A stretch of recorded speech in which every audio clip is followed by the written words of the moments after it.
ராசி விருச்சிக லக்னக்காரங்க. உங்களுக்கும் டைம் நல்லாயிருக்கு. அதை 12ல் குரு பார்க்குறாரு, 2ல் குரு பார்க்குறாரு. காசு பாட்டுன்னு ஒரு சைடு வரும், நிறைய நல்ல விஷயங்கள் நடக்கும், எக்கச்சக்க நல்ல விஷயம் நடக்கும். அதுக்கு அது செலவாயிட்டே இருக்கும். சூப்பர் தான். நம்ம ஒரு விருச்சிகக்காரங்க தான் இப்போ பார்த்தேன். இந்த அவங்களுக்கு ரீசெண்டாக குழந்தை பிறந்தது. அது அப்படியே வீடு வாங்கினாங்க. வீடு வாங்கிட்டு இப்போ குழந்தைய வந்து அழகாக புது வீட்டுக்கு கூட்டு போனாங்க. ப்ரமோஷன் வந்தது. அதே இந்த கேப்லேயே ப்ரமோஷன் வந்தது. ஸோ இந்த மாதிரி விருச்சிகத்துக்கு வந்து வரிசையாக சுப நிகழ்ச்சிகள் வந்துகிட்டே இருக்கும்.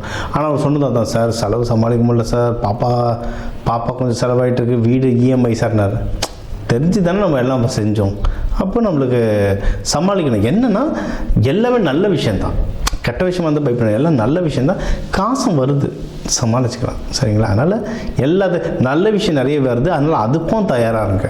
சரிங்களா? செலவே ஆகாமல் நல்ல விஷயம் நடக்கணும்னா கஷ்டம். ஓகே, அதனால் விஷயங்கள் நிறைய நல்ல விஷயங்கள் வரப்போகுது. முக்கியமாக இன்வெஸ்ட்மெண்ட், நீங்கள் எதனா வீடுலாம் வாங்குறது இருந்தால் தாராளமாக வாங்கலாம். சரிங்களா? ஆனால் அந்த டாக்குமெண்ட்ஸ் கொஞ்சம் பார்த்துக்கோங்க, லோன் விஷயங்கள் கொஞ்சம் பார்த்துக்கோங்க, வாஸ்து கரெக்டாக செக் பண்ணி பாருங்கள். ஏன்னா வாஸ்து ரொம்ப முக்கியங்க.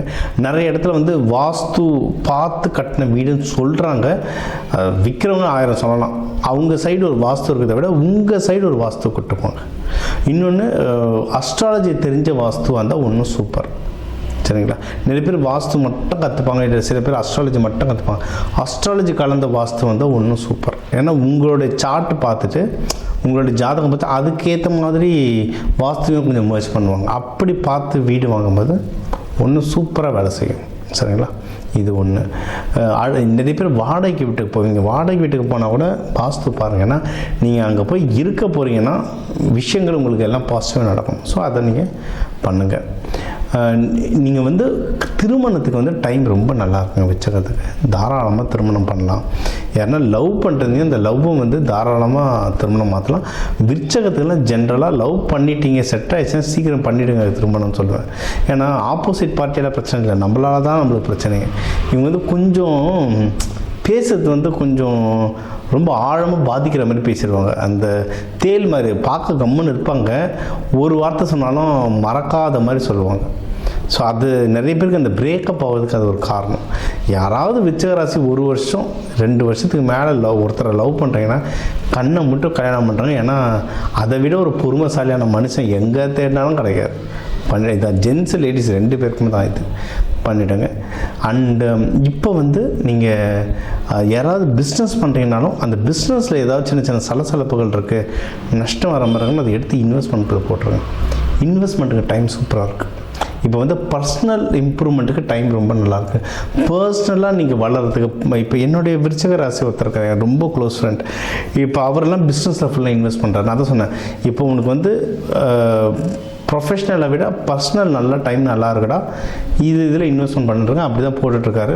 சூப்பராக. இவங்கெல்லாம் ஃபாரின், இந்தியாவோ ஃபாரின், அவங்க எங்கே இருந்தாலும் அந்த கிரகங்கள் அதோட வேலையை வந்து பக்காவாக செய்வாங்க. ரொம்ப சூப்பராக இருக்கும்.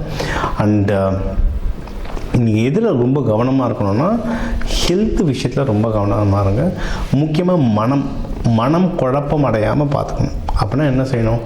முடிஞ்ச அளவுக்கு தியானம் பண்ணலாம், நல்ல வாக்கிங் போங்க. அதுவும் இது வந்து சூட்டு உடம்பு, சூட்டை குறைச்சிட்டு நீங்கள் காமானாலே எடுக்கிற டிசிஷன்ஸை வந்து நீங்கள் தெளிவாக எடுக்கலாம். அப்போ வந்து நீங்கள் புல்வெளி மேலே நடக்கிறது ரொம்ப நல்லது.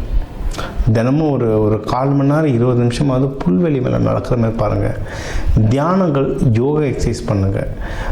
நீங்கள் கோவில்கள்லாம் போனீங்கன்னா தீபம் ஏற்றுறது ரொம்ப நல்லதுங்க. தீபம் ஏற்றுறது நிறைய நல்ல விஷயங்கள் தரும்.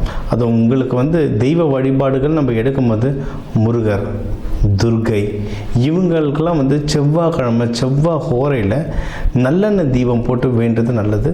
உங்களுக்கு வசதி வாய்ப்புகள் தான் கோவிலில் வந்து எண்ணெய் வாங்கி கொடுத்தாங்க, நல்ல சுத்தமான எண்ணெய், செக்கு எண்ணெய் வாங்கி கொடுத்தா ஒன்றும் சூப்பர் தான்.